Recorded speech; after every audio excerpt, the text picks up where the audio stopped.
too. Oh, We're yes. all nervous. We're back. It's Monday night. Hello, everybody. Did you hit the button? The button's been pushed, brother. We're live. We are live. Good evening. Guess who we have tonight? We Look just at went you. fuzzy. There we go. You went fuzzy. That was the coffee cup. Good morning, Silver Heist. Good morning Good and morning. thank you. Good morning and thank you. Thanks for inviting me. I last week I commented that you went on the Trash Talk show and could not believe that after the depths of our relationship, you weren't on our show first. Well, I never got invited. Well, see, Pauly's job is to invite people and to do the graphic work.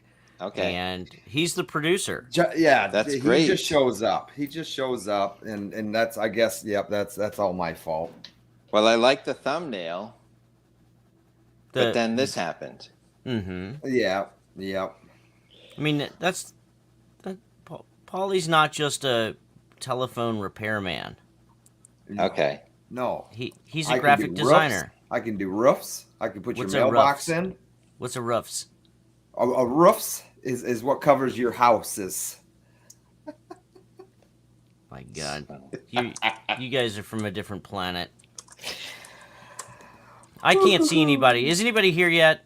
We got tons of folks. Oh, who we got. Silver Husky dropped a like. B-Dub's in the house. Bob, my man, what are you doing? SPB. Trooper's here. He was just texting me cool shit to go look at, and I'm like, dude, it's showtime. Always putting on some Old Spice aftershave. Yeah. Oh, it's the cool water, bro. Cool water. Yeah. Cool water. I haven't heard that in a long time. Yeah, 8th grade dance, bro. Splash on the cool water. Ted Jones. Take the fat girl. Mods. Take the fat girl to Olive Garden. Eric Hoffner, you would be correct. We was waiting on DOA. Hit the powder room just a little late. Patrick, how you doing, buddy? Pastor Mo. What is going on? The Outdoor Conquest. Yeah, Canadian tuxedo. Check it out. What is a Canadian tuxedo? Right here, brother. Now you're Canadian? I said denim. Look, I promised Heist a decent show, and you're already fucking it up. SC Stacker, Silver Forever. How you doing, buddy? Randy Matthews. I guess I gotta turn my phone off. Yeah. I heard you earlier pre-show. Shut that stuff off. All right. Well, welcome, Bob, and welcome, Sean's Precious Bullion. Uh-oh. Heist, you're a better host than Pauly Buck is. You're at least no worries. You're saying hello to everyone. Thank you. Pauly, what the hell are you doing? You had all day to prepare for this. You had all day, and all you managed to do is come up with that 80s denim jacket.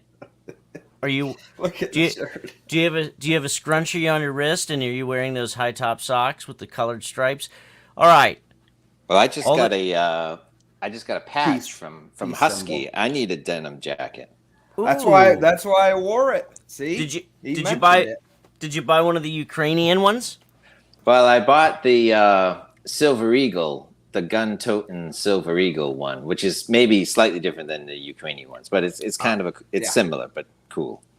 Ah, very nice.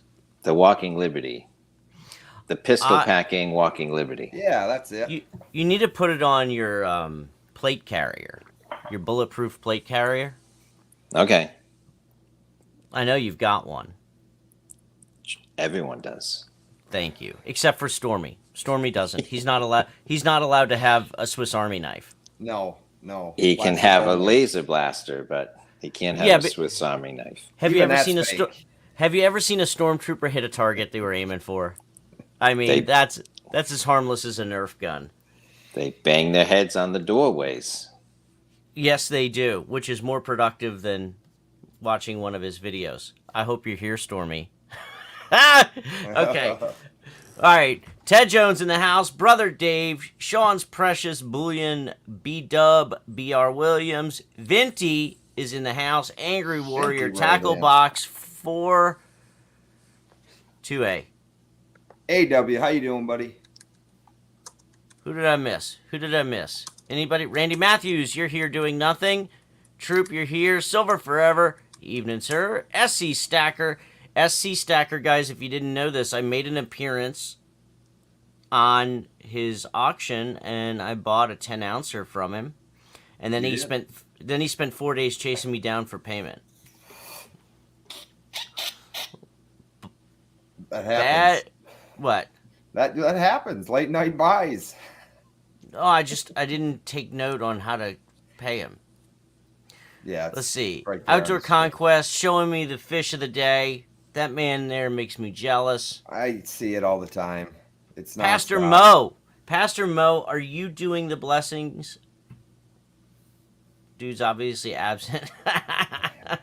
Oh my god. I'm catching way up. Okay.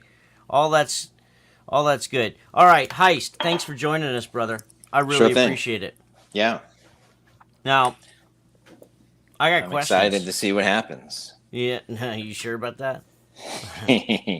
Maybe. Maybe. Oh my lord. So I'll take questions from DOA. I'll take questions from the audience. And even Pauly. Oh, well, thank you. Appreciate that. I mean, I'm actually kind of interested in Pauly's questions because it's like, what color is a pig? Like I'm the depth in which Pauly is going to go into his questions is going to be amazing. Pauly, hit him up with a question, brother. Okay, you see exactly what I'm talking. Wait, did you write questions down? He's prepared. I bet you that's your Pornhub password. Shit, it is. Here's the question.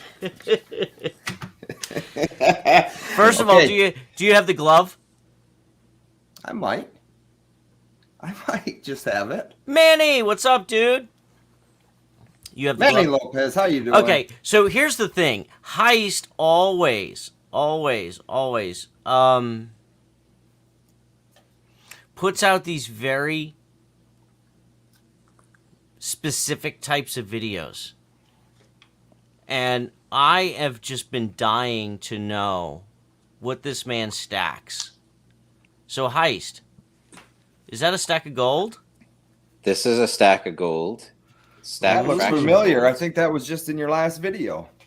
It comes out from time to time. So this is these are 1/10 ounce gold. So I stacked the gold eagles. I think it's worth the extra dough to get an eagle over something else. So and I've been on it. So I have been buying these for a bit, and I wasn't really ready to commit. Even though I buy a lot, I wasn't ready to commit to a monthly thing, like a spectacular challenge or a Pauly Buck challenge. But I mean, recently, the only thing challenged about that is Pauly himself. Well, he's keeping up. He's keeping up. We haven't started using multiple syllables yet. Just wait. So I paid off my car. So now I'm able to commit, a fractional 1/10 ounce of coin come hell or high water. So I'm pretty confident about committing to a coin a month. And so freeing up $232 car payment, that's pretty much like a 10th ounce of gold. So I'm covered. Yeah. I'm there month after month. And what is your Pauly has a beard to cover up the bruises from me. I know. It hurts. It hurts. So Heist, what is the goal? And like none of this guys is like Heist asked me for questions and I said we're just gonna chit chat. Yeah. So there's no I might ask him something he doesn't want to answer, in which case you tell me, piss off, kick rocks. Or maybe no comment. Or no comment. Oh, sure. But I'm ready. You're ready. So what is your goal not as a content creator? Because I'm going to get into the YouTube stuff. Yeah. But as a man, as a husband, a homeowner, you just paid off the car. Yeah. And so instead of dumping it into a savings account, you can go pick up another 10th, right? Exactly. Yeah. But that's one of them. Yeah.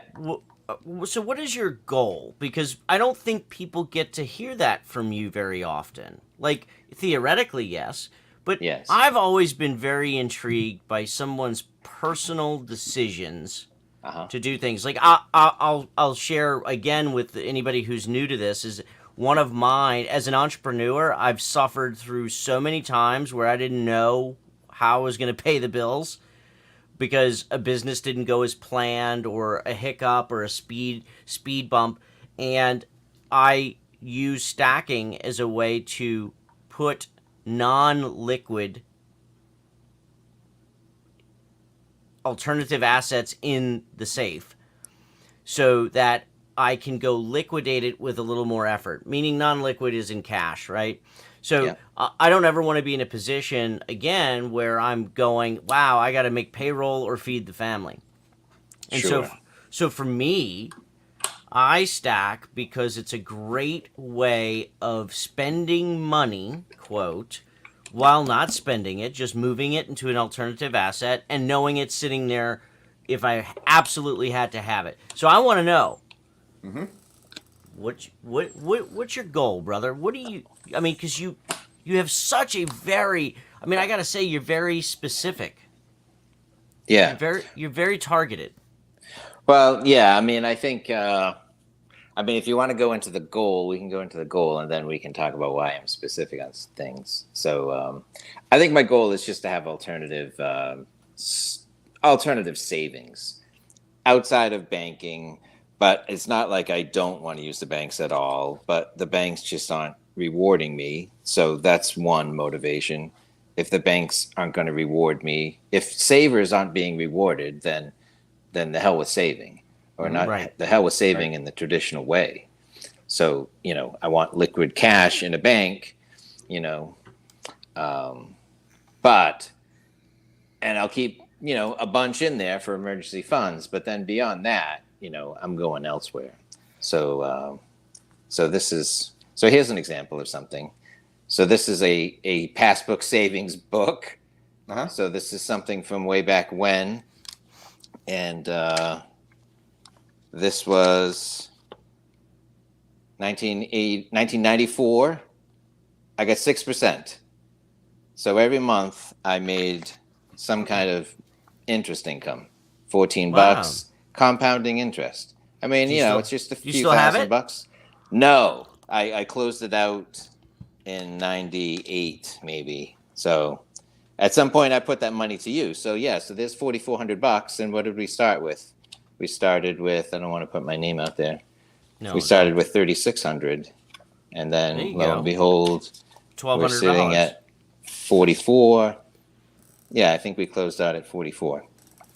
So I was used to interest income. Heck, I had interest income from my minimum wage savings from working in Burger King in a high school. So, I mean, I had interest income a long time ago, and I don't anymore, not the way things are. So that's one thing that I thought gold and silver, I saw that as a way of going up in value, over time.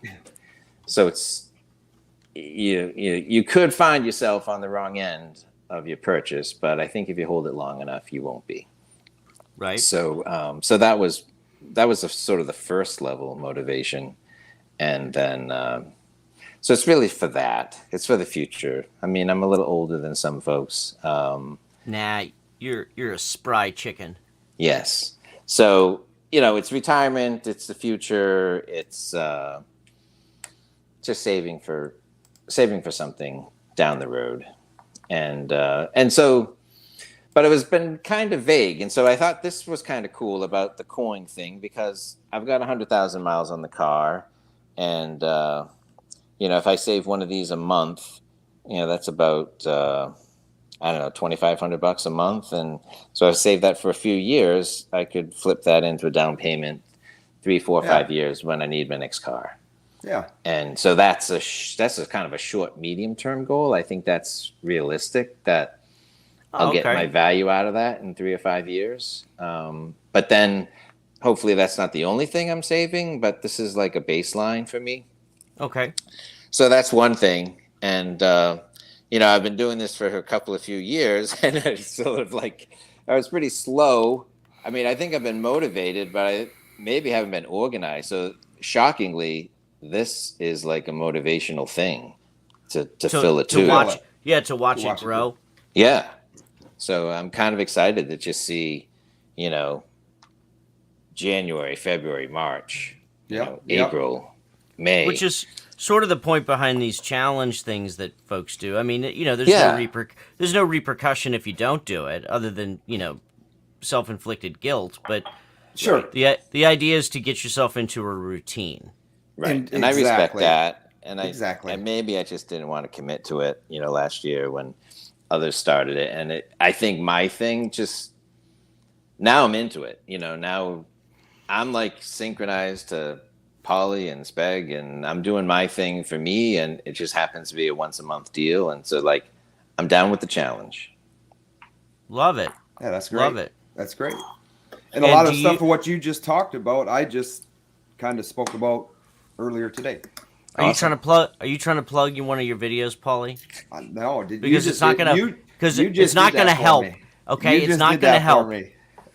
Plugging using Heist's traffic generating machine is not going to help. It was all really good points of why someone is stacking. Yeah, I mean, and everybody's got a different pain their own agenda.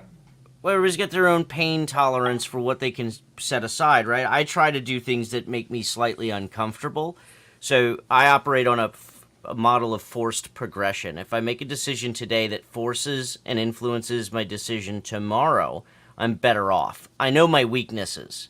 If you gave me $300, I'll figure out a way to spend it. Like I know, it's gone. Yeah, it's gone, and I can go run to the store and find 100 reasons to blow $100. So for me, I like to put a little pressure on myself, and if I've got $1,000, I'll go immediately drop it on some. I'll give you an example. This week I bought 6 ounces of gold and 5 carats of raw diamond. So that's what I stacked this week. Is raw diamond, not raw, they were cut diamonds, but they're not set in anything, and just under 6 ounces of gold. Because it forces me to, I guess I like to see it grow as well. I'm certainly nowhere near as organized as you are, Heist. Like, I'm just getting there.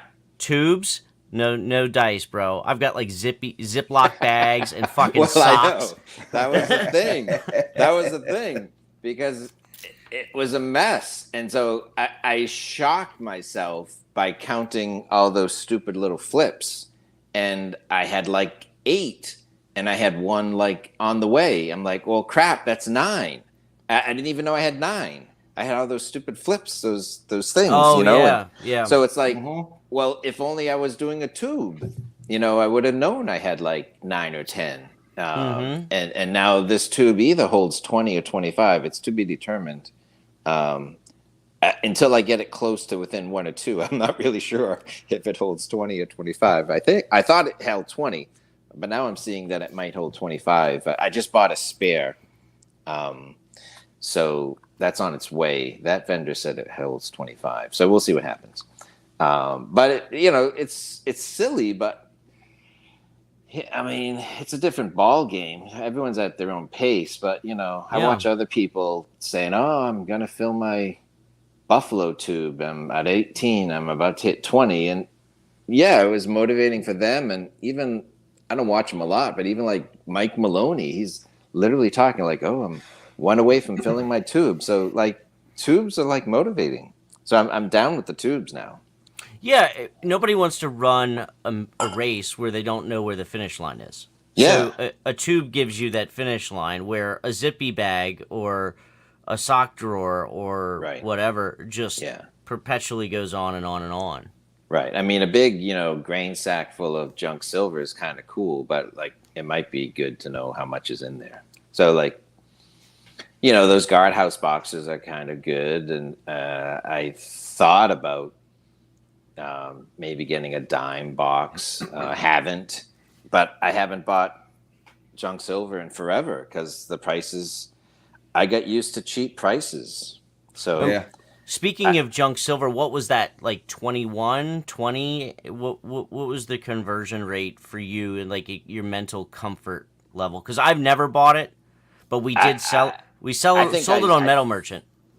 I think I paid $120 for like a $10 roll of half dollars. I mean, wow, that was like a few years ago. So 12? 11, 12, and then 18, and then whatever. But it's crazy, and now I'm not even sure. I just gave up on it because it's almost like a silver eagle these days. I mean, people are so gaga for constitutional silver; they pay through the nose for it. And maybe I'm stuck in the online bullion dealer world, but like there's just no deals. I mean, yeah. The local shops are worse, honestly. Clean Really? Money, what's up? What's up, brother? Yeah, see you, brother. Hey, buddy. The local shops can be way worse. I've noticed that over the last 2 or 3 years, and I don't know if that's the pain point of people buying online now because of COVID, and then Biden handed out money, so people are spending money like it's not theirs. You figure that one out. Right. But you go to an LCS, and these guys are really proud of their shit. And I don't know if they're trying to make up for lost time. I don't know if they're trying to prey on people who don't know. But I mean, I don't really have the ability to study it. I have like 3 shops within driving distance of, decent drive. So, and they all know who I am, and some of the guys are flexible. But, I mean, like, literally... These guys can price it, and I'm like, I'd like to buy it all, but at this price, I don't want to pay that. I don't want to pay your rate. I want to pay this rate, and they're like, nah, we'll just sit on it because we'll sell it tomorrow to somebody who walks in, and sure enough, they do.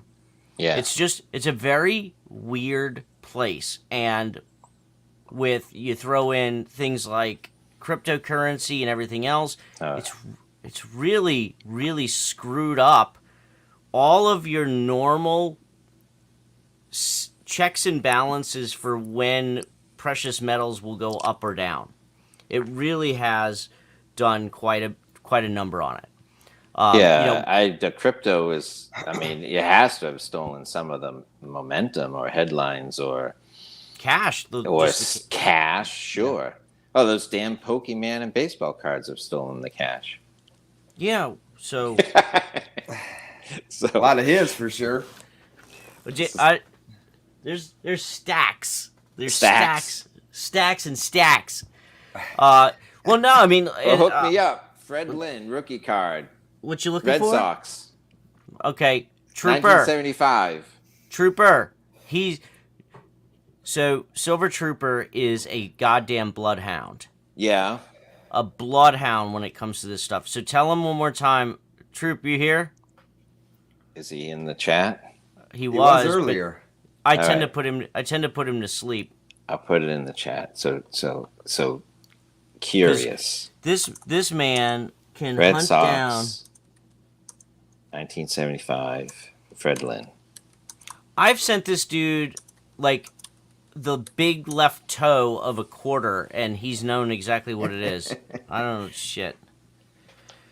So see if he's in there or he's ignoring us. But okay, so yeah. So let's talk. So it sounds like gold for you is. It has been now because of the premiums on silver and whatnot. That was part of it, and then I think just diversifying, and then it's like. Not necessarily selling the silver to buy golds, but just moving the direction of the ship. Like future purchases, maybe a little bit more earmarked towards gold, but still buying silver. So I think you can kind of right size the ship by just redirecting. Are you future buying efforts. that? Are you buying it ounce by ounce, or I see you got 3 kilos stacked there? Actually, these are 100 grams. Oh, those are 100 grams. They look bigger from the. There you go. There they are. Yeah, so it's 100 grams. I do have a kilo. Pauly had his. They're sitting next to the 1/10. I know. So it was like I should have a little small name tag. Yeah, that'd be. I'm Pauly big. started getting the shakes. Are those 3 kilos? Is that 3 kilos? Yes. So What are you showing me? I can't see it. It's as fuzzy as your internet. is that There a it kilo? That is a kilo. Where'd you get that? Those are hard to find. Yeah. They're hard to find. Why don't you call a friend and say, "Hey, bro, look what I found." Yeah. Why don't you do that? I Because you forgot. don't have telephones yet. I forgot. You don't have phones out I there. gotta have when you're handling silver. You gotta have your gloves on. Yeah, make sure you have your glove on. All right. There you go. You don't want your fingerprints.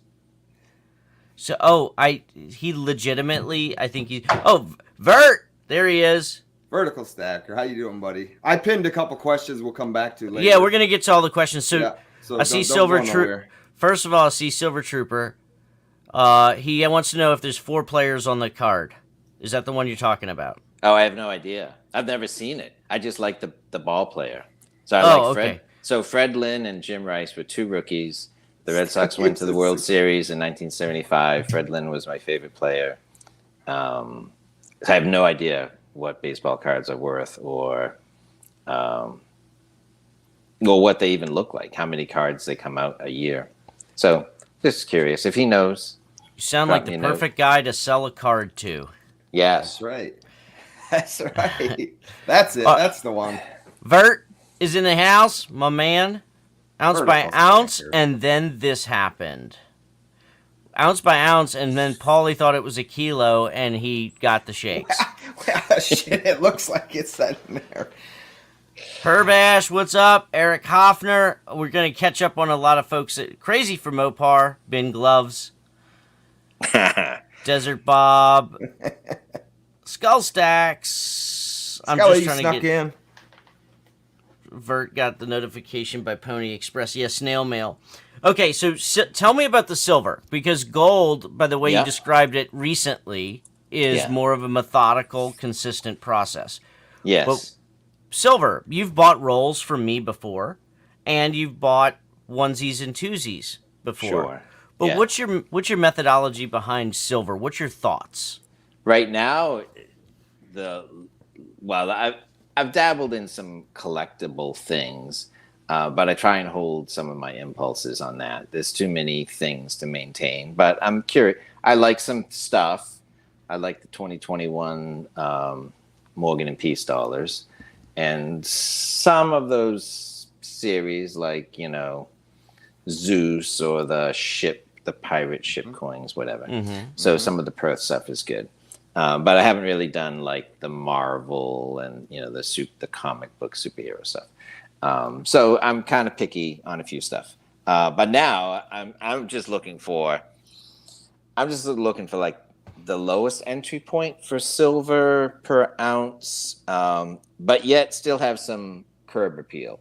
So true stacking, but you're not willing to pick up slag. Yeah, so stacking, but I don't have like generic rounds, and I have like RCM 10-ounce bars instead of the cheapest 10-ounce bar I can find. So I try and buy stuff with curb appeal so that when it comes time to sell, it's like, ooh, it's an RCM bar. Like, I want that. The Germania, to me, at Monument Metals is a very inexpensive bar that's just came out in the last year or so. And they have multiple sizes. So I have kilos and I have 100 gram. And so I'm looking to build a little pyramid of hundreds, but I also have kilos. So sometimes I live in a tax state. So if I don't spend $1,000, I have to pay 6% tax. So it costs me $60 unless I spend 1,000. So, maybe something like this rounds my order off so that I go over the threshold. Other times I might spend the whole 1,000 on a kilo and other stuff. Right. So do you give yourself anxiety with the purchases? Did you ever give yourself anxiety with the purchases? Did you ever? It's all the same question. Did you ever like get that nervous tick on the finger before hitting the buy button or committing?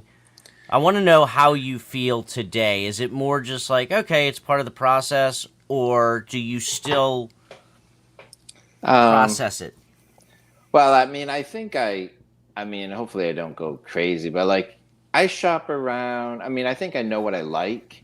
And then once I'm within like a few days of buying, then I just start circling like a predator, so like, a hunting animal. So I mean, once I kind of lock in, like, okay, I got money I can spend. Let's go find stuff I like. And so I have 3 dealers. I go to my favorite, and then but I'll go other places, and I'll go to others if I think I can get a little better deal. So there's probably like 3 that I use often, and so yeah. So like I actually just put out a video today. So I bought some gold about 10 days ago, and of course gold is $80 cheaper than when I bought it 10 days ago. But it is what it is. And that's you talking about shopping online dealers, right? Mm-hmm. Yeah, because I'm in the same boat. Yeah. Where DOA says he's got local shops by him, where I do, but it's quite the travel. So I spend a lot of time doing the same thing you do, and that's searching the interweb for what I can consider the better deal, the better buy. Yeah. At that time, when it's time, Sure. like you said, when it's time to buy, and you're circling like what you said, a predator. I'm the same way. Right. And so like I just don't have the access to go into a shop and look around. And if I see a dip and I'm like, okay, next week I'm going to buy something, but then I see what I think is a dip, then I'll just bump it up 5 days and like buy then. It's like, well, it seems like a dip. So like if I hadn't bought 10 days ago, I'd probably be hunting right before we went live, So, although, whatever, it could dip one day and then it could dip even more the next day. So I have no idea where things are going. But, we just kind of saw that. Well, Pauly, to your point, I have local shops, not by any measure what most people have access to. But I'll tell you this, the only way I get deals is by buying in volume. Oh, 100%. Like there is no chance in hell of me walking in and being able to get anything like a 1/10 or a half or even a 1 ounce. I mean, there is no chance in hell that would happen. Yeah, and that's your style, and that's no, it's not. I've adapted. Exactly. Because I can remember Heist. I can remember when Stormy convinced me to start buying from Instagram. Okay. Yeah. How'd that work? Where's the bird? I'm waiting for the bird. Well, I bought from Guido. Yeah. And I had bought like a couple of 5-ounce bars. And for the first time ever, I purchased on Instagram and not at a shop. And I got to say, I felt like I was gambling for the first time. Like I was really apprehensive about it. It also didn't help that it took him 9 weeks to mail it. But the first that started sort of the trend of picking this stuff up from people. Yeah. And I've had to adapt because as a business guy, as somebody with a license, as somebody who could get things at a better price, I'll buy something on Instagram or a YouTube auction, and I guess I fall prey to it. I'm showing support.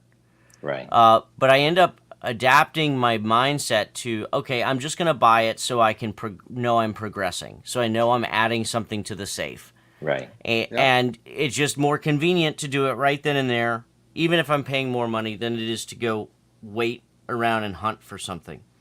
But when it comes to the gold or buying in volume, I've completely adapted my buying style because it was adapt or die. I would never be able to put gold away unless I adapted the way that I did it. And now it's a pretty solid relationship where they get something of volume. They know they're not going to be able to sell it without sitting on it. And they call me and we work a deal. And so it works out really well, but I had to save up my little change and get to the point where I had enough of a, sack of money to be able to play in that arena. Right. And I know so many people that just can't do that. They just can't bring themselves to do it. They've gotta buy it. They've got to keep their regiment going. And, I guess the bottom line is as long as you're doing it, that's all that matters, right? As long as you're consistently... Yes. Yep. Yeah, I mean, I think from his videos, my impression is that Vertical Stacker has a good relationship with dealers. And I don't know if they call him or he calls them, but they're like, yeah, we got like 3 things you might like. And it's like, all right, I'm all over it. And then he's there and he's scoring stuff. So, when you're in buying mode and you've got connections, then... Well, and Vert, I don't want to put anything in your mouth, but I mean, I was able to go and hang out with Vert, and me and Trooper went out there, and we got to see a couple of different things. We got to see the Vert where he just sort of chicken hawks it, sort of vulturing. Like, we went into a shop, and he wasn't really impressed, and then he saw nothing that tickled his fancy, so he just kind of stayed quiet. Then we went into a shop where he had a more personal relationship, and he struck up a conversation, but the conversation was friendly. It wasn't purchase-oriented. And then we went into, I guess, his favorite shop and, bust out a wad of money and cut a deal right there. It was like, there was no chit-chat. It was like, I need this. I'm looking to spend this. And he's like, I got you. And it was a very, it was, for lack of a better word, it was a very organized process. And then he showed us the gas station in which he sells, hundreds of thousands of dollars worth of metals out of his pickup truck. But I mean, it's interesting when you have those relationships. I don't know. Yeah. I don't know if Vert is running around making phone calls or dialing for dollars, but I guess each person has to just develop their own thing. How do you feel? Do you feel like you're missing out not going at a shop? Do you have a shop near you? I do have a shop near me, and I didn't think his prices were all that great a while ago, and then the 2020 mess came in my state. I mean, I think stores closed. I mean, it was pretty bad for a long stretch. So, I mean, I would go there occasionally, and I got junk silver there when it was cheap, and I thought it was comparable to online. I thought his bullion was a little high, but then, if I wanted to buy 1 or 2 a week, I could buy silver with cash, and can neither confirm nor deny that there was tax processed. But so it was good for small buys because there's no shipping, and there was the immediate gratification of like cash goes out, something's in my hand. Where the online dealers, to get the best price, I send them an e-check, and I get it 7-10 days later, and I'm okay with that. But there are some channels, that I've watched people, and they're like, oh, I pay credit card, I want that in my hand, or I pay FedEx, I want that. I mean, so yeah, if you want the instant gratification and it's online, you have to pay a little bit more. I trust my vendor to send an e-check and wait, and they've never screwed me. Like if the price went up or went down, they've never played a game and says, oh, that's not available anymore. Like they don't sell it to someone else because like the price jacked up, so it's all good. So I think I've gotten leads on a couple other local coin stores, but they're like an hour and a half away, and I'm just not That's sure. not quite local, yeah. No, right. So I don't really want to drive. I don't want to spend my Saturday. And shockingly, I'm not sure one of them is open on Saturday. So like, I don't want to spend my Saturday driving freaking 3 hours and shopping, and then, for the chance of buying some coins, and then the other chance of saying, oh, I have a YouTube channel. Can I interview you, Mr. Coin Shop guy? So I haven't pursued that.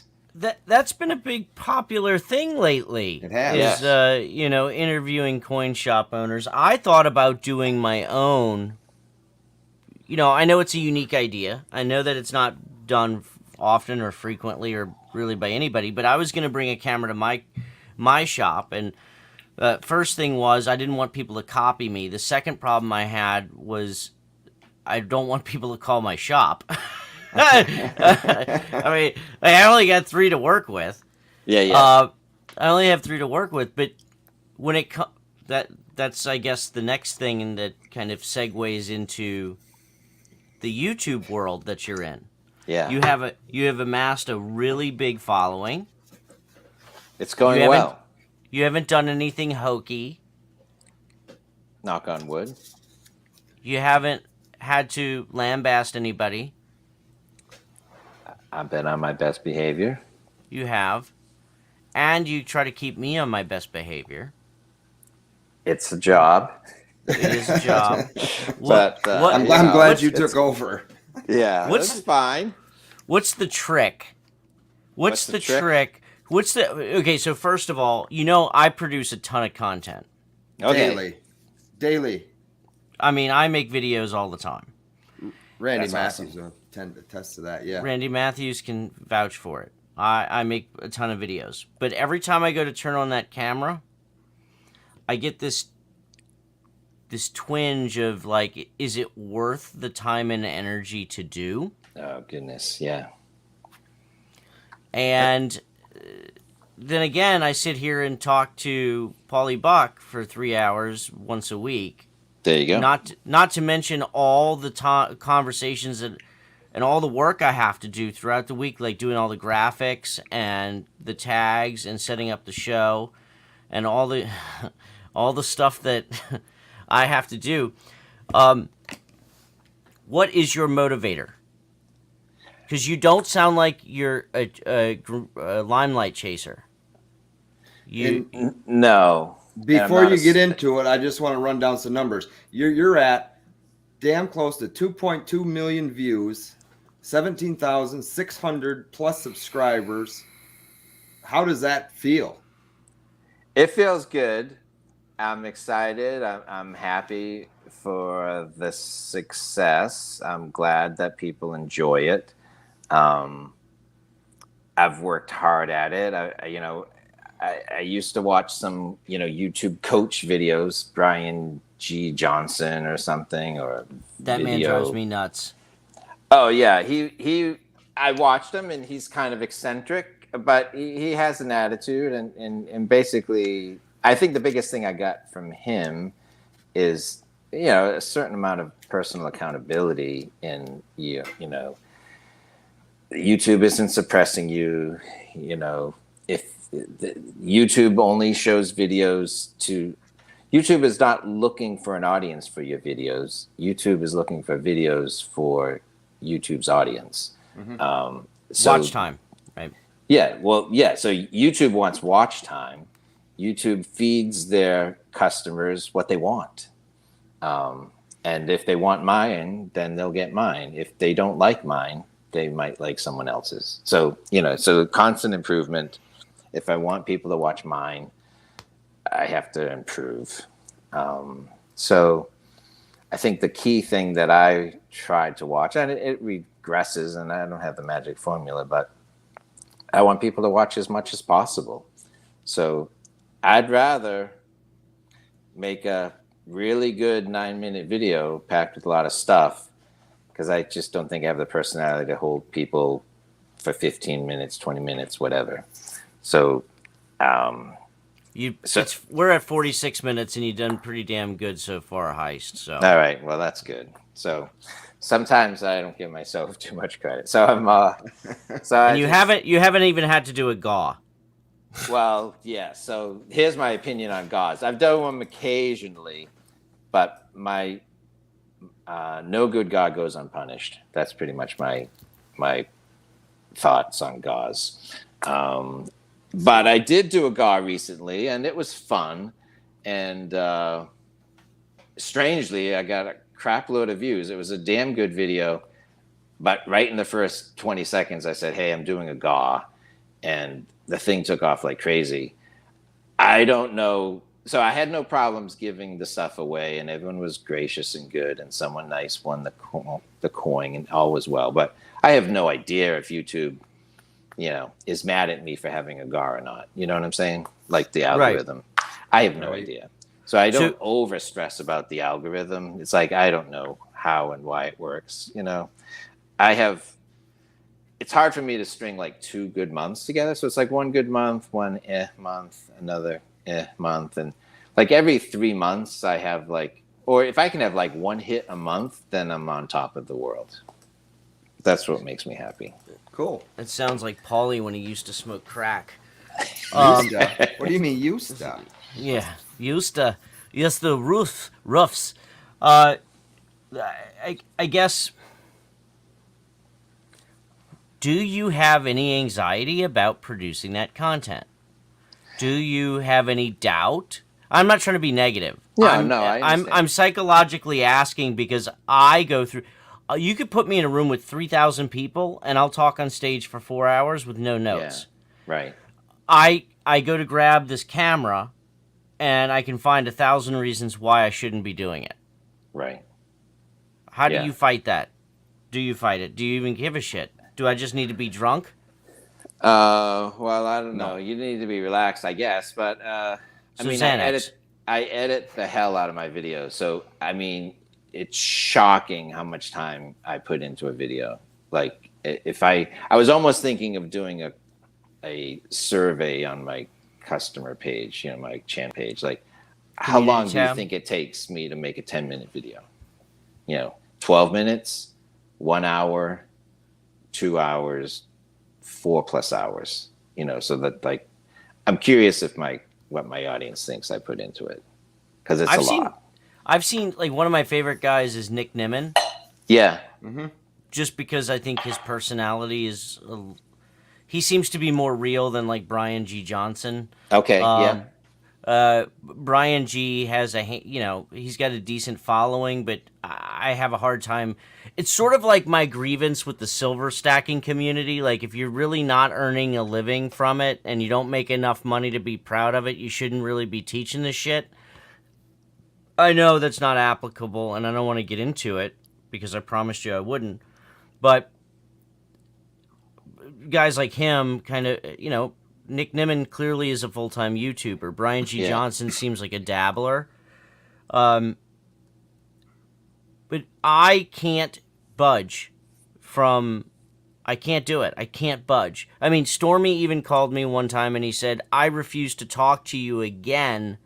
I literally will not talk to you again until you make a video. Uh-huh. Now, at first blush, that sounds like a really great idea for never making a video. Yeah. He called me 10 minutes later and he's like, I can't do it. I got a question. But how like literally from the planning stages and beyond, I know there's a ton of people on here watching this show right now that make content. Yeah. And look, I'm going to tell you, I have a studio. Yeah. I have $1,000 microphone. I have monitors. I have a teleprompter. I've got 15 grand worth of cameras between these two. Like, I have absolutely zero excuse. I have zero excuse. All right, let's do it. How? I have a 30-year-old tripod from my wife. I have an iPhone, and up until recently, I just had the white earbuds, and then 3 months ago, I think I bought some kind of, what do you call it, lavalier microphone, which is good for making videos. I haven't figured out how to use a lavalier on interviews, so then I just go back to the damn white thing, and sometimes the damn white thing scratches on my shirt, and so my sound is better, but it's not perfect. Lighting is important, but I don't have like black fancy light or a light box, so I don't know. I mean, I want to show off the coins, and so I want the coins to look good, and so I zoom in, and so I'm all about the coins, but I'm all about the concepts and the blackboard. So I know, Yeah. and Vert said this earlier, and I agree. You should be the professor because your chalkboard videos are just kick ass. But I am they're fun. I'm super impressed with. I don't know. Like Pauly does it too. Pauly can get up there, and I make fun of him profusely over it. But I make fun of everybody because I'm obviously projecting. But I'm super proud of all of you guys who can go out there and make this stuff. And I feel like my work experience, my investment experience, my successes, my failures, even my background with speaking to groups and educating people on businesses and what I do, I think it's a prime candidate to do the stuff. But holy hell, man, I get demotivated super quick. Well, Like that's why I liked that's why I liked interviewing you. We had a good interview we went on and on. the U.S. Yeah. Mint, and the funny thing was, I don't know if we talked for 60 minutes, but I was looking for stories within that 60 minutes, and we focused on the U.S. Mint, but I got 2 or 3 good leads out of talking to you that didn't make the video because I like to make videos that are focused on one idea. I think it's easier to market one idea, but the other. So I'd love to have you as a guest. If you don't want to make videos, then you can be a guest on my video. So Yeah. you'd be better than a local coin slot owner. I think DOA. I think Randy Matthews said this once. Somebody, Big Apple Stacker came in. Big Apple came in, and he's like, "Who's DOA? Who is this fucking guy? Who's DOA?" And Randy goes, "He's the most famous YouTuber that has never made a piece of content." That's awesome. But I tell you, the stories. I mean, I don't know if you know what stories are great. I mean, the entrepreneur stories would be great. The other stories that would be great is your Morgan discovery, the safe full of Morgans. That's right. And so, like, telling that story in an interview would be great. And then the exclamation point on that story is 3 of them went to PCGS and they came back MS whatever.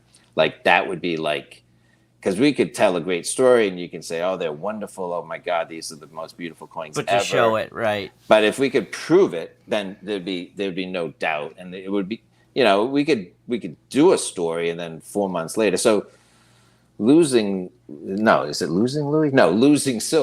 Silver, he inherited some Morgans that were in like some old 20-year-old slab MS 60 plus. I think they were generic, like 60 plus. And he just sent them out, and he got 63s back. And but I think yours look a lot nicer. He had a lot of things on the woman's cheek and stuff, and so Yeah, he had a lot of the bag marks. yeah, and so he got 63s, and but I think there were CCs. So you should check out Losing Louis. He just had Louis Silver. He just did a thing on grading Morgans, and so it's interesting. So that would be a great story. And then this was around Christmas when we chatted, so there was another great story. But I like the Morgan story. I think that would be fun. Who wouldn't like to find a safe and cut the thing open? Yeah. And find out what's in there. It's like, holy shit, there's Morgans in here. That's right. Yep. 100%. So let me. What we're gonna do is I want to ask you one more question. If Pauly has some, he can throw it at you. I want to ask you one more, and then I want to start hitting some questions from the audience. Yes, because great. We don't get to do that when we're watching a video. So, cool. Over the years, with your variety of consistencies and changes in the way that you do it, what is the one piece of stacking advice that you could give anyone? It doesn't have to be the best piece, just what's that one piece of advice that you would love to be able to share with everybody? Ooh, that's a tough one. Well, I'd say it's have some kind of exit strategy and sell something. So, I won't say who I sold it to, but I sold some war nickels to a coin store, and he lowballed me. So on the war nickels? yeah. No. He tried to act like they were war pennies. So I mean, I was so proud of myself that like 3-4 years ago, I bought stuff on Craigslist, as if Craigslist is still a thing. But like 3-4 years ago, I was buying junk silver on Craigslist before even making YouTube videos. And so like I bought $400 worth of junk silver from a dude that, sitting across the table at McDonald's, and I was counting it. I'm like, hey, I think you're a little shy in this one dime. And I actually forgot what the hell war nickels were. I collected coins when I was a kid, but I had to like make a spreadsheet for like, well, what's a good price? Because he wanted me to make an offer. And so I think I said, 90% on everything, like 90 cents on the dollar. And I think he counted like, 95%. $1.25? Well, no, I think he actually counted like either 95 or something, or 95 and 90 on the war nickels, or 95 cents across the board, 95 cents on the dollar. So in my head, I'm like, well, geez, I got these war nickels for under spot. Maybe I should get more. Thankfully, I didn't do it, because the coin store guy, and I've been thinking about making a video about this, he paid me like he offered 65 cents on the dollar. Oh, and I'm like, you're losing 30 some cents. Well, no, the good news was, that's I was selling at like $27 spot price, and I bought at 17. So I was quote making money, but he was eating my profit right in front of my eyes. Yeah. And so I just kind of said, oh geez, I was hoping for more. You got another offer, and he's like, war nickels, everyone hates them, and the refiners won't take them back because they got manganese and a bunch of crap and whatever, and like so no one wants to melt them down to anything and separate all the nasty metals. And so I mean, I understood his point, but I don't even remember, but I think he gave me 80 cents on the dollar, and I got him out of my stack. But thank God I tried selling something before I just went foolishly down a thing. A rabbit hole of just buying stuff. Yeah, right. Yeah, buying like war nickels, being the king of war nickels. Like, oh my God, I got it for 95 cents. I got it under spot. I got it for a spot. Like, look at me. I'm the war nickel king. I've never slept with a man, but I would reconsider that if you were the king of war nickels. Ooh. Okay. Ooh. Well, I don't have war nickels, so... But I actually think I have more war nickels than you, thanks to the generosity of our audience. I have not gotten any war nickels this week. So what would be that piece of advice? To buy and sell something, dip your toe in that water? Yeah, you have to have an exit strategy. So you need, and not only have an exit strategy, you just try it. I mean, so you got to sell it, because like this thing, like the secret is you never sell. Like, you just can't buy and buy and buy. Like, you got to flex your muscles and sell something. It's not easy. It sucks. I've tried to sell on Instagram. I did great, and then I've done not so great. So selling is not easy. One day I'll tell them. Oh, I'm sorry. Go ahead. So, I mean, the LCS, whatever. I mean, I haven't done enough business with LCSs, but you don't want to be desperate. So that's one thing. So, I mean, but I felt like, geez, I drove all this distance. I just want my money. I literally wanted to just I knew I wanted to buy Libertads, and I'm like, if I had a few $100 out of this, out of these damn war nickels, I'd feel better about, buying a tube of Libertads. And it's like, well, that would be a nice dent. But I didn't want it. I wanted as much as I could get. You know what I'm saying? So I think that's an excellent piece of advice, because most people don't understand what it takes to sell. And I'll say this: when I first started buying on it, not really first, but there got to a point where my wife was noticing all the shit showing up, and I ran out of room and it was just sitting on the floor stacking up. And maybe one day Vert and I can talk about it, but it was Vert like picked up everything because I was in this position where my wife was like, I know you're not stupid, but are you buying everybody else's trash? Like, are you just buying trash? And how are you going to... So, I mean, I had this conundrum. Like, it was really affecting my home life where she was concerned, like, maybe I had some sort of bad gambling habit, you know? Like, Right. the guy goes to the casino, I'm going to win, I'm going to win, I'm going to win. And, 3 mortgage payments later, you haven't won. She was sort of afraid of that, and Vert came to my rescue and bought it all and showed her that it's possible to move. The story was a bit of a nightmare. I won't go into it right now.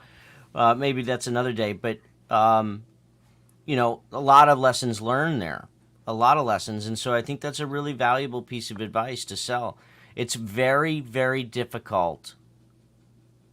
Very difficult. I mean, what's the last time I sold was when my dad died and we needed like 18 grand or whatever it was, like in 3 days.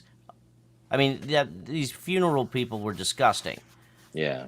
Like, well, we're going to unplug the fridge, kind of thing. And, he's just going to sit there and rot. Yeah. It's like, what? And then you want $28,000 for, tombstone thing. I mean, it's like whatever. So, what I ended up doing was I ended up having to sell stuff at or below cost. I mean, like some of it really below cost, because I needed to move it. But you know what? I don't regret it because that's what it was there for. And I was a buyer. You were a buyer. So I didn't think I was lowballing you, but I was a buyer. You didn't lowball me at all. You gave me exactly what I asked for. Exactly. So I stepped up. You certainly did. You certainly did. Let me see if let's see. Vert. I'm trying to see if Vert's laughing or crying. Does Pauly have a question? Yeah, Pauly. I'm gonna go to some of the questions from earlier and make sure they're still here, and I can end with one. It actually comes from Outdoor Conquest, and this is going back. What time is it? It's 10 after 10, so it's an hour ago. I've been watching YouTubers for the last few years telling me to stack silver and gold. It will rise with a record inflation. Metals have been far from. Part 2, impressive. So why should I continue to stack with a poor performance of metals as a whole? And why should I continue to watch and believe YouTubers about precious metals? YouTubers have been wrong for many years about metals. When will they finally be right? I'm really doubting my investments over the last few years.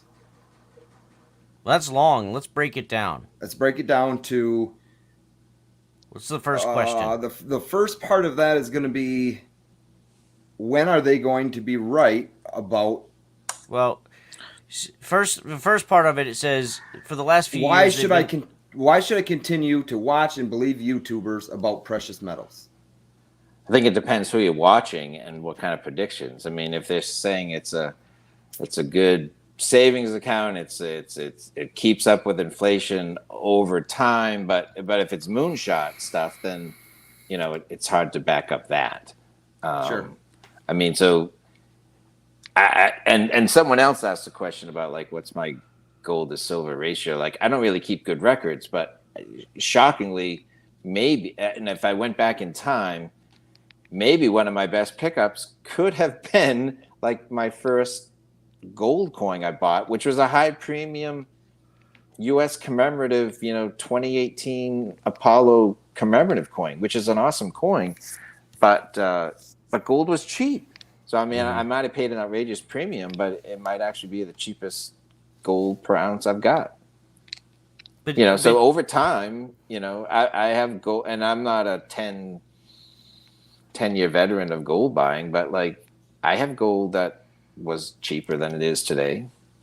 it's taken a nice. Some of it's taken a bump up. Some of it I might have bought July 2020 before it hit its big August high. So like, I didn't quite buy at the top, but I bought 3 weeks before the top. So I was all excited, like in July 2020, like, ooh, I bought gold, and before I received it, it was up $100. But like literally a month later, literally 10 days later, it was like right back to where I started. So yeah, you get a little crazy. It's like everyone gets excited on the way up, and then it might go flat for a while, and it might even go down. But I think 3 or 4 years is a good time frame. Silver Trooper, Vert. I know so many people that, like Vert says he won't buy until it's sub 20. Silver Trooper says, when he first started getting into it, it was $17 or what, I don't know. He referenced it and I forgot what he said, $17 or $19 an ounce. And we've had conversations over lunch or riding in the car or flying in airplanes where he's like, man, had I known. But, is there something to be said about the rear view mirror is clearer than the windshield? Like, at the moment in time, $19 didn't sound like a really good deal. Right. I mean, at one point in time, what's that guy spent 30,000 Bitcoin on a pizza? I mean, at that point in time, he didn't think it was worth shit. How do you keep from operating in the ether? I'm not sure, but I mean, I think. I'll tell another story. I mean, like, so I bought the Apollo coin, and then I saw some people buying gold, and this might have been like 2019, I think it was 2019, and I was kicking myself because like right around May, and someone bought like a commemorative gold coin, and I'm like, okay, I think I'm gonna buy gold. And then boom, the damn stuff went up like $50, and so then I'm like, I made a video and I was like, yeah, I just bought a gold coin, and I admitted like I wanted to buy it a few weeks before, and it's gone up, and everyone was like, not everyone, but there were a few commenters like, don't chase the gold. It's, don't buy gold. Like they were chastising me for buying $1,400 gold, or $1,300 gold. Right. So gold's expensive, and people, and there was a lot of good people who, there's a lot of good people who bought gold in 2018 and 2019 who maybe they have I'm kind of a cash flow buyer, but there were some people who seemed like more like an investment buyer, like, hey, I just sold a real estate and I got 10, 20 grand and I'm going to put it into gold, and I have all these metrics and I know gold is cheap now, so I'm going to buy it. And, those people thought I was nuts buying $1,700 gold, and from their point of view, they were right. But for a cash flow buyer, you got no choice. You just keep buying. My grandmother bought her house with a $9,000 loan, and today it's $700,000 piece of property. Yeah, they had to borrow $9,000 from an uncle to buy the house, and it's incredible. And I think that part of the strategy, I guess I do this more with cards, comics, and the coins, the graded stuff, is that I'm acquiring it today with the anticipation that it will be worth more in the future, because time obviously elapses, and the natural instinct is to think that, or the natural belief is that you want it to think it goes up with age. That's not true. But I think we all have to operate on whatever triggers ourselves to become more diligent at saving. Yeah. And that's that. Sure. Now, when it comes to what was the Pauly? Yes. What was the summary of that first question was what in regards to YouTube? Who to believe? Nobody. Exactly. And then that was a summary of it. Should he continue to watch and believe YouTubers about precious metals? Yeah, and Conquest, there's the Roland Martin, back when we were kids watching this guy fish. He said, I'll fish with any color lure as long as it's purple. Or I'll fish with any color worm as long as it's purple. That's his thing, right? Yeah, right. So I think you have to cut your own path. And he states, he's doubting his investments. Should he doubt his investments at this point? Heist, I want to hear your thoughts on this. Yeah. Because I think you're probably a little more conservative than I am. I tend to jump out of the airplane and sew my parachute on the way down. Okay. Which means that I have a higher tolerance for pain. Yeah. But doubting your investment, only to me, as somebody who can go all in very quickly, I only get doubt when I've created a situation for myself that equates to pain, like a pain point. Okay. So if I got 20 grand and I go dump it into gold, and then a week later the car breaks down and I need to put $2,000 into the car, I could see myself, that's not the way it works, but I could see myself going, wow, I really could use that cash. Sure. Yeah. So, I part of that would be to not, when people say, oh, be the bank, and I've even said be the bank, but it's be the bank, but I have an emergency fund to boot. So it's like, this is my, part of my bank, but there's other bank. So I think if you don't have to touch it, I think that's better. But you're still holding cash back. Oh yeah. I have 100%. cash in 100%. normal regular bank accounts and whatnot that are getting no interest, but they're there. But you have it when you need it, right? I have it when I need it, and so it's there. So I'm looking at a kitchen stove that has some form of gas leak, and so we just bought a new oven last Saturday. So so that things come up. Mm-hmm. So I thought I got a deal when I bought this stove on Craigslist like 4 years ago, but it's been kind of problematic, and we pulled the trigger and we're just buying a new one. The hell with it. So how do you not live in regret over your buying decisions? Well, I think by not overextending myself, okay, and not going into debt to buy gold and silver. So we keep a tight eye on credit card stuff.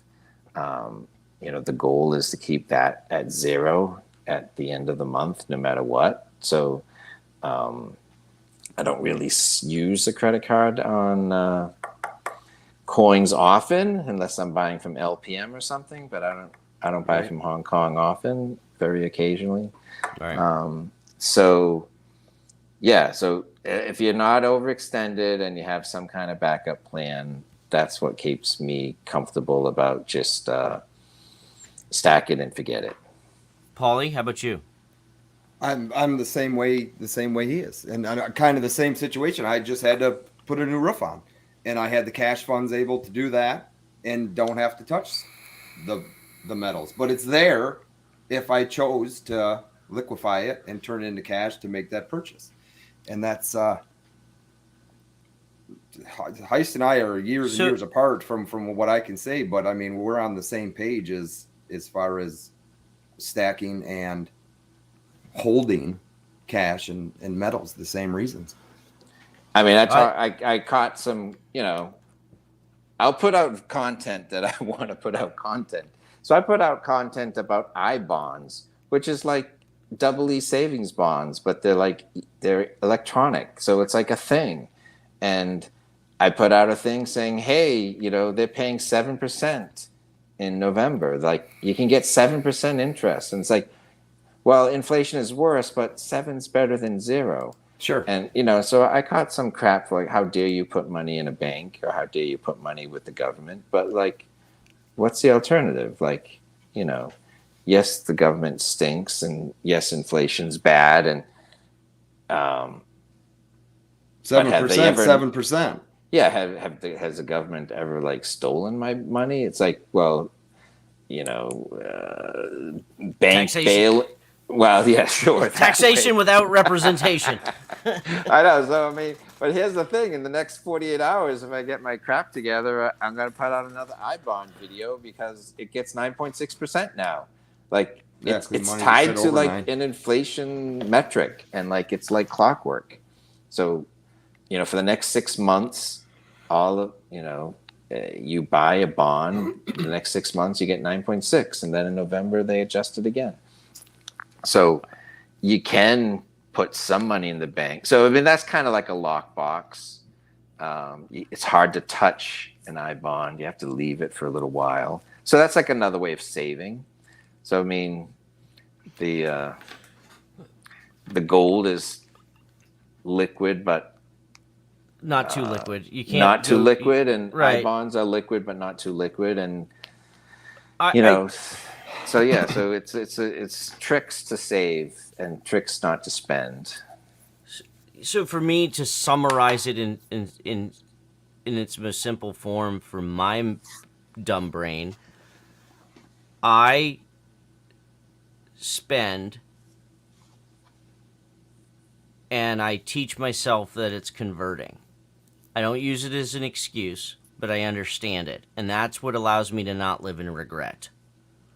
So if I go buy a gold coin or gold jewelry or whatever it may be with the idea that I'm paying below market for something that is precious metals based and will increase in value, I'm converting my $1,000 in green cash to something that I'm not spending the money. Like I'm not buying a new Samsung TV. I'm converting. Right. That's how I sleep at night. And some people might think that's delusional, but I don't overextend, and I think that's the key. Is that if you're trying to do deals because you think it's going to make you wealthy, I think you're crazy. If you're doing deals because you literally can make sense of the conversion, and you know yourself well enough to say 1,000 in the bank is dangerous for me, but 1,000 in gold is safer. Right. I think you just need to be comfortable in your skin. I mean, and the funny thing is, I mean, the joke about the wifey, it's like, oh, look at all these clothes, but I saved all this money. It was on sale. I mean, so like, look at this. I bought this on the dip, and it's like you get the kick of saving, but you get a kick of buying something shiny and that you can hold, and so it's like you're saving by spending. You still get the dopamine. You get the dopamine hit from shopping, hunting for the deal, making the decision, and then the anticipation of waiting. I mean, dopamine is a huge. I mean, people are addicted to dopamine. Sure. Wow. I mean, more so than anything. It happens multiple times when you buy online because you're hunting. So now you got the search thrill going. You bought it, and then it shows up. Well, yeah, and then you can watch the tracking. You can watch the tracking, right? You're watching the tracking right to your PO box. You can watch it for like 48 hours. Like, where's my box? Right. It's like a thrill of watching it for 48 hours. And then when you get it, you're like, damn, I need to do that again because I'm hooked. Oh, man. Well, yeah, sometimes it's a letdown. Yeah. And it can be by the time it gets to you. You're like, shit. The thrill of the chase is where the dopamine comes in. All right, so what's the next one we got? Slowthorpe says, serious question. Yep, that's always been next. I've always been told to invest 10 to 15% of my income. The majority of that goes into a 401k. Should I be considering putting more into metals? So I'm going to say depends on how your 401k is set up. Like if it's employer matched, then dump as much as you can into a 401k. True. Because your employer's matching it. So you're doubling your money. Every dollar you put in, you're putting $2 in. That's hard to beat. Right. Precious metals to me should be as much of a comfort as that 401k is. So I would not, but the difference is that it's not You're not doubling your money the minute you put it in. It's just knowing that you've got a little, zippy bag full of coins should you need it.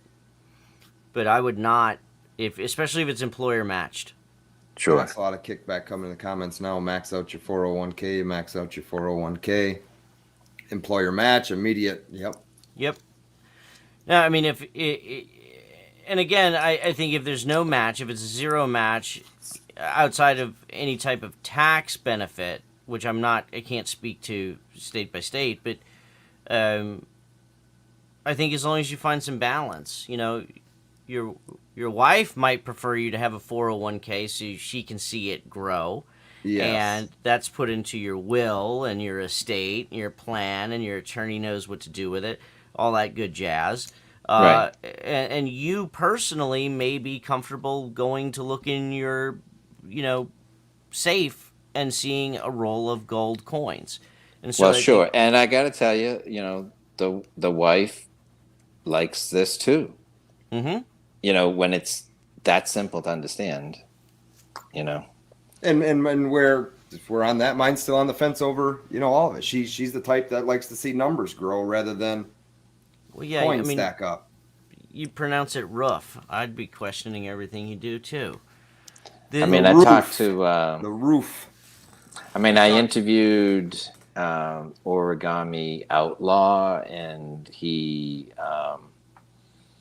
was buying because of the spending less because he was working from home, and so he had a job where he could basically just work from a computer, and he had all this extra money, and he was started to buy gold and silver with it, and the wife was starting to wonder where it was going, and a little skeptical, but then he went into, and I'm not sure I understood why he did this, because he bought like many ounces like his first year, but he's like, well, I wanted to just sell this 10-ounce bar, and so I brought my wife into the LCS. We sold the 10-ounce bar, and boom, it was done, and there's cash in my hand, and she's like, all right, well, I guess you can get your money out when you want to get your money out. So like that made her a believer. Makes total sense. And I'm gonna, Pauly, while y'all go, ooh. What you clicking on? What you got going? Sign in with, I'm trying to pull up an app that I use. Go ahead. What's the next question? Okay. Well, I got one here. In it, I asked a friend. I said, if you had the chance to ask Silver Heist something, well, what would it be? And he says he wants this to be asked.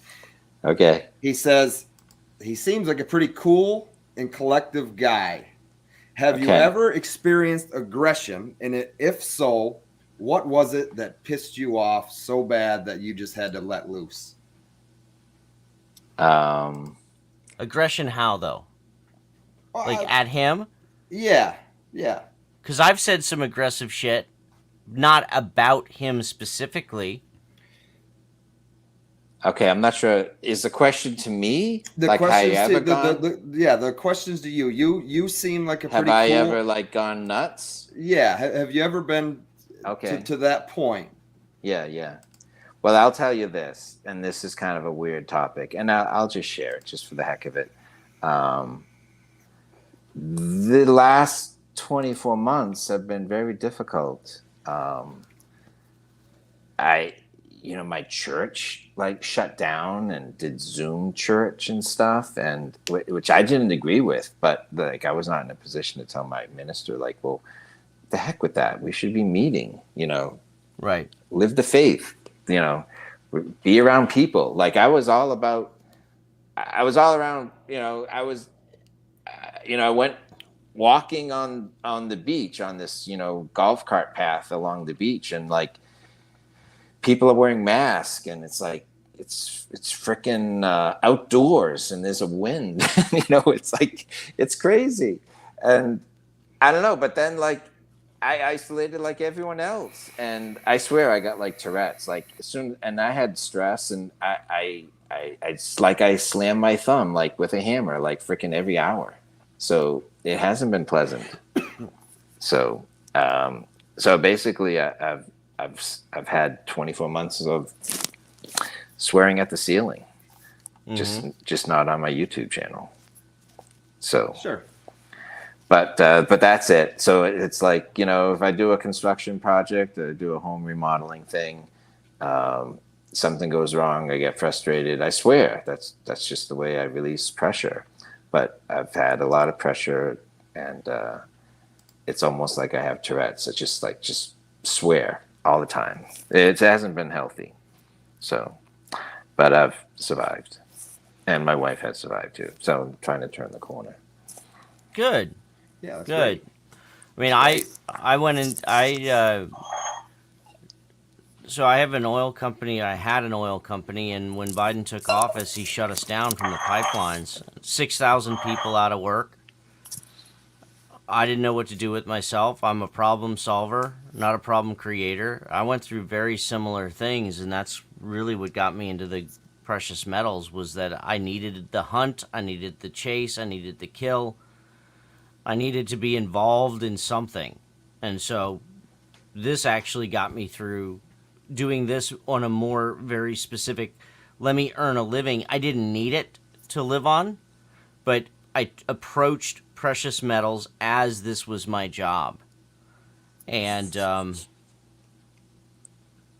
I think because I took it that way, I learned how to process these deals a little differently than most. So, but it got me through COVID. It got me through all the BS, for sure.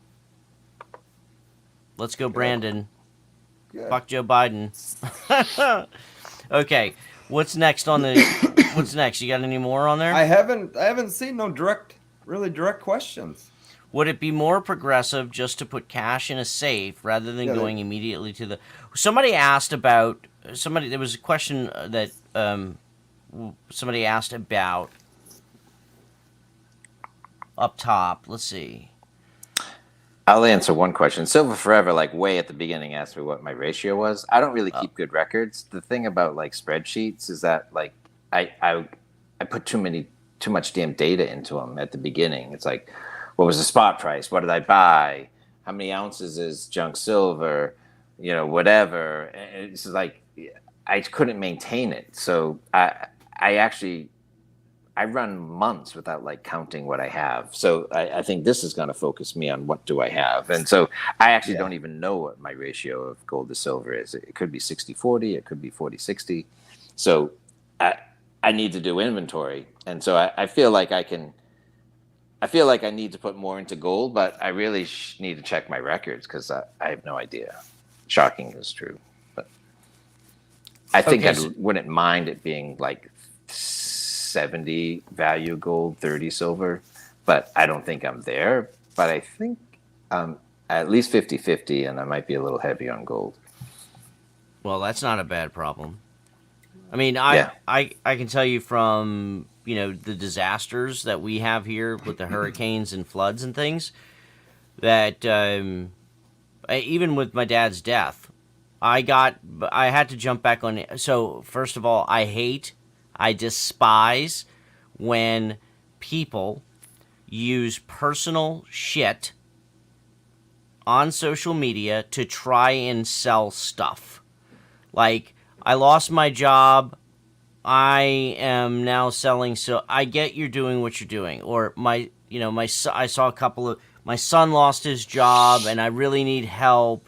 And I'm selling this war nickel for $75. I can't stand that stuff. But that was my outlet. I could sell it on Instagram. And when my dad passed and I needed the cash, I had to do it. Now, I didn't want to tell anybody what it was for. Right. I didn't want to tell anybody what it was for because I didn't want sympathy purchases. But, I think people aren't dumb. You start selling stuff for under market or, at mint price. What's wrong with you? What'd you do? Do you have a gambling problem? Are you a drug addict? That kind of shit. Yeah, I didn't ask questions. Someone else, one of these gold coins came from someone on Instagram. So I don't buy a lot on Instagram or YouTube, but one of these gold coins came from Instagram, and it's a guy who I like, who used to make YouTube videos, and he's on Instagram, and couple years ago, he sold a lot of his stack, and I think he became a day trader. And so I don't know. And then all of a sudden he wanted to sell 1/10 ounce gold. I'm like, well, I need a 1/10 ounce gold. And frankly, I wasn't about to make $1,000 purchase. So like, I think I might want to have an outlet to buy a 1/10 ounce gold through Instagram on someone I really trust. And so it worked out well, because if I want to keep the 1/10 ounce gold a month going, if I buy it online, I need to spend $1,000. Otherwise, it's going to cost me, I don't know, taxes. $12, $15 in taxes to buy a 1/10 ounce gold. I mean, so yeah. Well, I saw Conquest had another question. Yeah. But I can't operate the thing, and Pauly is clearly taking It it. was it. Wouldn't it be more progressive to put cash in a safe rather than going immediately in the hole for an investment piece of metal? Was it that? No, because you wouldn't be in a hole unless what you I bought saw. at the absolutely wrong time. No, there's Yeah. I mean, I think I Well, I think what he means is you're buying a Silver Eagle at $40 and spot price is $26. You go the next day to turn that Silver Eagle in, you're not going to get that $40 back if you don't have the avenue to get that premium back. Definitely on that. But I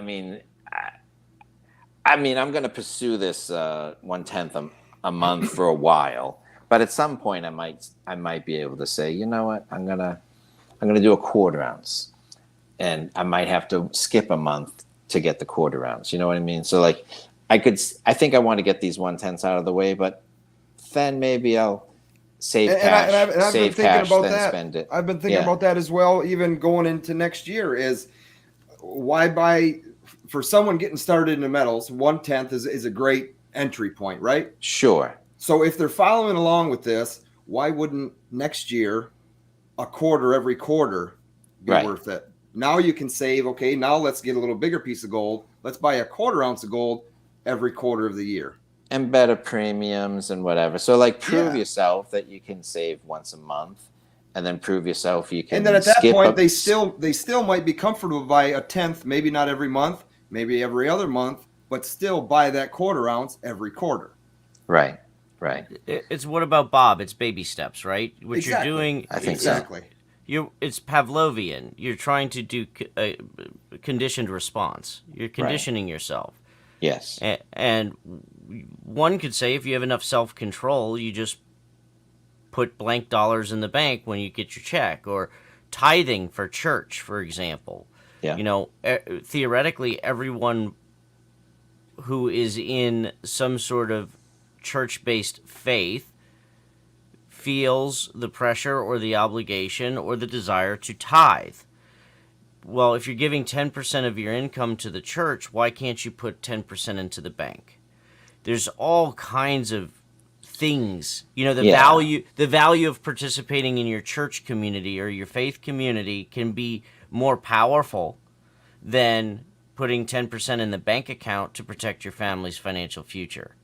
Sure. Literally, that social affirmation can be more powerful. But, you know, B-Dub says on here, y'all please discuss the purchasing power of the dollar falling rapidly and the misconception that we are profitable in metals. I'm going to say this, B-Dub, all of it is perception. The dollar is based on trust. Gold is based on trust. It is all perceived value. The one thing that holds... The dollar used to be gold backed. It's no longer gold backed. So it's 100% trust. That trust is what carries over into transactions, mutually agreed upon transactions. Theoretically speaking, because gold used to be the reason the dollar was trustworthy, gold should innately be trustworthy today. At the end of the day, though, it still depends, the transaction itself still depends on the other person or the other entity's willingness to take what you have and consider it of a significant value enough to trade what they have. So, for example, when the hurricane hit here, I could take a 1 ounce gold coin and go try to buy 5 gallons of gas. I was willing to spend $1,900 on a gallon of gas. But the clerk at the gas station's like, what? That didn't really happen. That's not what I'm going to do. But there's plenty of video. I didn't do that, but there's plenty of videos online where somebody says, do you want a Tootsie Pop or do you want this gold coin? And people are taking the Tootsie Pop, right? So perceived value is the only reason any of it exists. So when you talk about purchasing power of the dollar, it's will always, even if the dollar completely crashed, it would take years before the general populace would lose faith in that paper. Years. They take credit cards. They would still believe in the paper dollar. Like, you know, the shit hitting the fan and all that other stuff, that ain't going to happen overnight. Yeah, that's the other story I remember. Yeah, so I wanted to interview you about when the hurricane hit, a fistful of dollars versus a fistful of silver coins. What happened? You know, like, that's a great story. Yep. Yeah, for sure. You literally bags of ice, gas, food, basic stuff. You could have a whole crawfish sack full of gold. They didn't give a shit about none of it. They wanted green money. Gas stations, people lined up for hours. Cash only, cash only, cash only, cash only. Wait a second. Cash only? Yeah. Because well, no credit cards because the electronics are down. Right. The phones were down. The power was down. So people who just live with debit cards and the money machine, that they're shit out of luck. And so that's where, a little pile of cash is a good thing. But the thought that you're going to be spending war nickels for filling up your gas tank, that's not realistic. Well, and that's another thing is, like, you take war nickels, and I joke about how shitty they are because I just don't like them. But if you had a gold coin in the same shape of a war nickel, I would bet they take the war nickel over the gold coin. They are familiar, and they're familiar with what constitutional change looks like, and that is why there's value in it. But it's all perceived. There's trust. Yeah. Breaking that trust is very difficult. Well, it's weird. Was it Mark Dice? I don't know if he makes his videos in California, or I don't know if he's a Canadian, but he flashes like a Canadian gold coin at people in Southern California. They don't want anything to do with it. Yeah. And I don't know if he does the Canadian one on purpose, but that's just one level. That just makes it one more level removed from people. So, but if you flashed a gold eagle at them, I think it'd be the same deal. They'll take the chocolate bar every time. Yeah. Oh, yeah. And that's, just it's incredible. And I see people who do these. Like, I see that you have all AGEs there because that makes you comfortable, or you have OCD. Yes, maybe both. Comfortable. But it makes you comfortable to have those rather than a sprinkle of Krugerrands and a sprinkle of harmonics and sobs. And that's the same thing. It's gold is gold. Like, there's a lot of people who won't buy the pandas because they're Chinese. Well, that's a different deal. Gold, but gold is gold. Right. Yeah. Gold is gold. And if perception wasn't an issue, if trust wasn't an issue, then what's stamped on it wouldn't be an issue. Right. But that's why American Silver Eagles have the premium they have. That's why American Gold Eagles have the premium they have. I don't necessarily think the buffaloes are super sexy, but there's a ton of people who, swear by the buffalo. The gold one? Yeah, well, yeah. Yeah. I mean, I'd love to be down with the buffalo because I do have a coin collector bug in me, and it's a classic design, and there's two great designs. It's a beautiful buffalo, and it's one of the three best looking Americans on a coin. I mean, he's authentic. He's a real Indian. It's a great coin. Yeah, it's been around for, well, since the nickels. Yeah.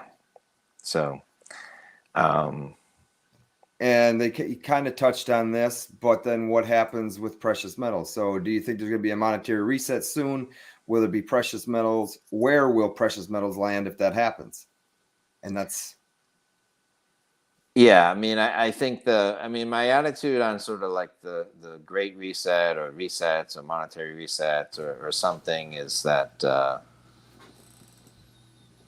and it also kind of gets to that it doesn't matter how much gold coins that we buy, it doesn't move the spot price. So there's other players out there, stacking bars and moving bars between countries and whatever. I mean, so they set the price. We're just along for the ride. So we're not going to be at the table, but we have something in our back pocket that the table is going to declare as valuable. So we're not at the table, but when they decide how things are going to work, we have the valuable thing. Great. And Heist, what's the difference in percent premium would it take for you to stop buying the 1/10 ounce and save for a 1 ounce? I think I'm not sure I'd jump all the way to 1 ounce. I think I'd probably take the baby step and declare the 1/4 ounce as my thing. Next go-to. Yeah. So, I mean, last year, and so this is sort of a motivation, and people think it's odd, but, last year I had, I think I might have done it 2 years in a row. I think I had, the 10th. And then somehow I had the half, which I like the half. And then I'm like, I think I came into some found money, like a bonus or something. And I sprang for the 1. And so like, all right, I got 3 out of 4. Like, boom, I'm all over that 1/4. It's almost like filling a tube. So if you can get 1 of each size, when you get 3, you're going to get the 4th. And so, that's one of my other things is that I think I'd like 1 of each year. But I'll probably just step up to like the next size up. So maybe next year I'll skip a month and save and go for the 1/4. So that's something that you want to shoot for, not necessarily what you're committing yourself to. Yeah, I mean, I have to see where things land, but yeah, I mean, so some of mine is opportunistic. I mean, some of these gold coins I flipped on Instagram to a dealer. I sent, I forget if it was 2 V75s or 4 V75s. I had my father-in-law buy some V75 Silver Eagle things. And whatever we did, I think I ended up with 4 Eagles out of the deal. I can't remember if it was 2 coins for 4 or 4 coins for 4, but like, so that's like opportunistic. So that was a flip, but it was an easy flip. And that's right. And you got to have that avenue to be able to do that, because regardless, other than that, you're sitting on an ounce of silver, right? Yeah. I mean, regardless of what's stamped on it, you got an ounce of shiny silver. Yeah. And you turned it into something worth more value, more liquid, because you have a way and more people that will give you the money that's worth. Right. So sometimes when there's that really hot US Mint coin, I mean, you can buy your Morgan a piece and try and market them yourselves. And I did that a little, but I'm still sitting on a couple of Morgans. But some other people like, you know what? This guy on Instagram who owns a coin store, he's paying this much money for a Morgan. I'm getting out of the Morgans. I'm going to ship them to him and I'll get my cash or I'll get my coin in a trade. And so there's a couple places. If you're semi-plugged into Instagram, I think you can find some people who are willing to trade that hot US Mint coin and I just did be kind done. of the same thing with the reverse proofs. Yeah, that's what I'm saying. So like, yeah. So, I got them. I got what I could get. I got a guy I work with, ordered them and had them delivered to his house. And I bought them from him because I had someone lined up willing and ready to buy them, because he wanted to send a pile of them in to get MS70s and try and resell them for even more money. Right. So at that time I said, well, it's worth it to me. If I got a buyer, why not try and get them? Right. Yes, I think there's been like one good coin a year out of the U.S. Mint that you can do that with, maybe two. Yeah, he's still here. He's still here listening. I'm here. Well, what do you feel about the proofs that were going to come out and not going to come out? Is it something you're looking to hold on Proof to? Eagles? No, the proof Morgans and Peace Oh, the Dollars. Proof Morgans.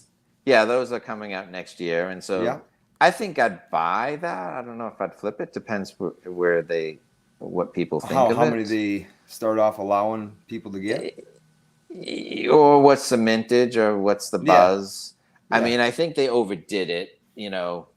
6 damn coins. Is that how many there was? I mean, just like, that's a lot.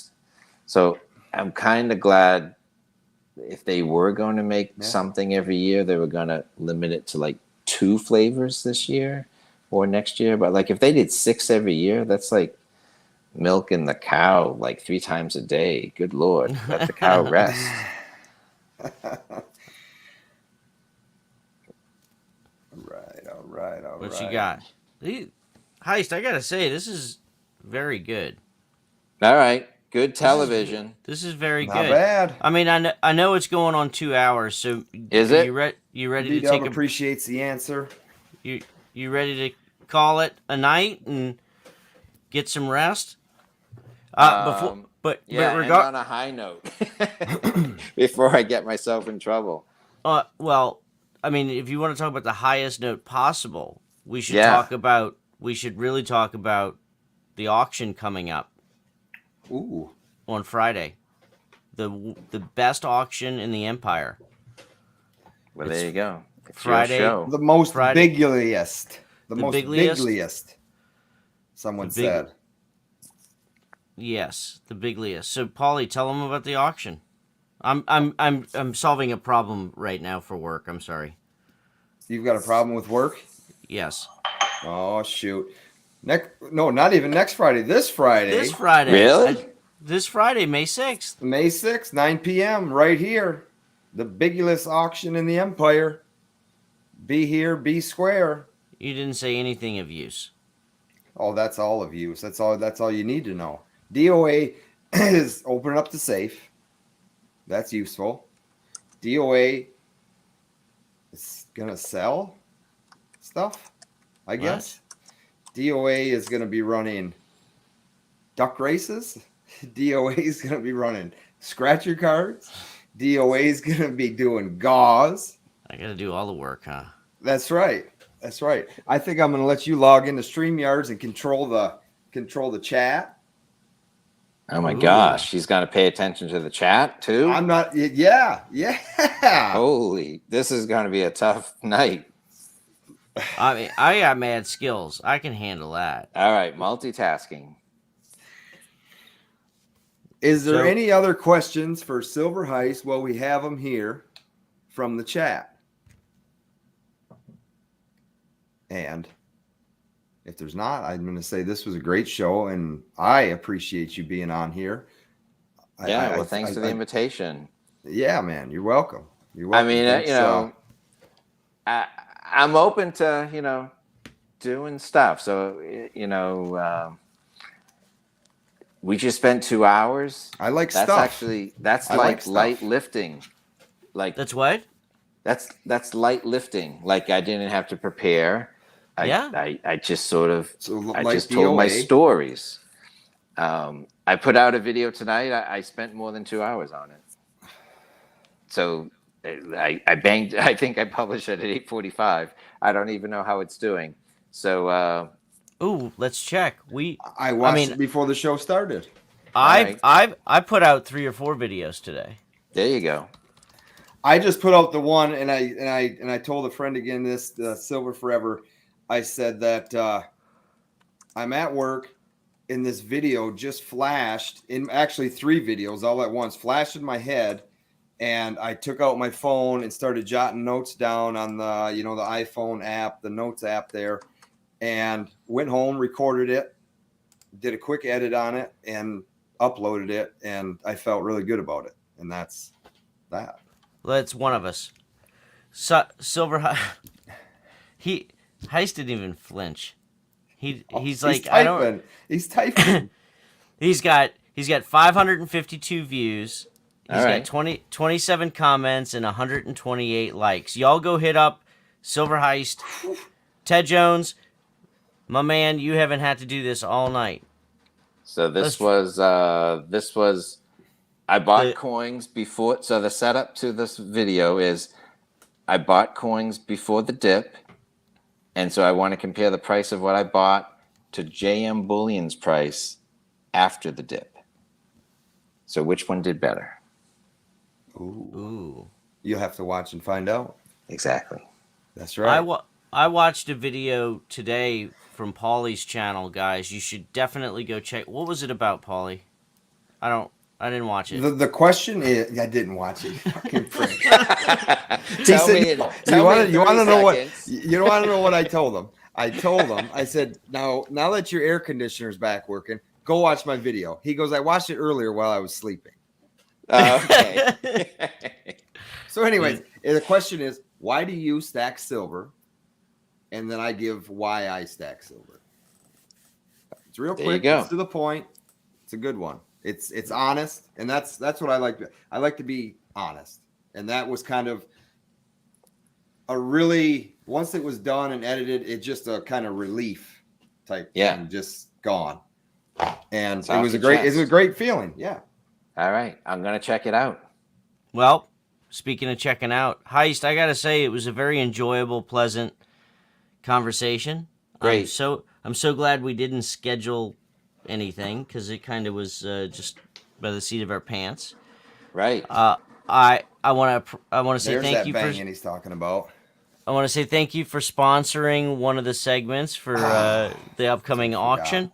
What does that mean? I don't think he wanted that plug, but you give it to him. He's getting it. He's getting it. I do want to say this before we do end. Darth Stacker did reach out to me, and he's got the COVID again. Again. He's not going to be having an auction, and anything that was bought from him last week isn't going to be shipped out and hasn't been shipped out. So he wanted me to announce that for anybody that does visit his auctions, that if they're still waiting on a package, it's not out yet. Oh, he's pulling a Guido. So I told him I would do that for him, and I hope you heal up, buddy. Well, I hope he's feeling better too. That man just can't get a win. No, he Dogs, said he computers. checked out of the hospital today. How did he check it out of the hospital with COVID? Okay. And I know he's not a liberal. Oh, well. Darth. Oh, yeah, Guido too. He's stuck in wherever he's at. Yeah, Italy. he took it. He's stuck in an Italian hotel. So they locked him in a hotel and they won't let him leave the country. Yep. Why? Because he's sick? Yeah, I think I saw that tested on positive Instagram. before he flew back. Yeah, I read it on his YouTube community post. Yeah. Somewhere I saw something. Yeah. Yeah. I think in some of these countries, if you need to get tested before you get on a plane, and if you fail, like in Australia, I think you have to go in a hotel. So imagine going on a budget.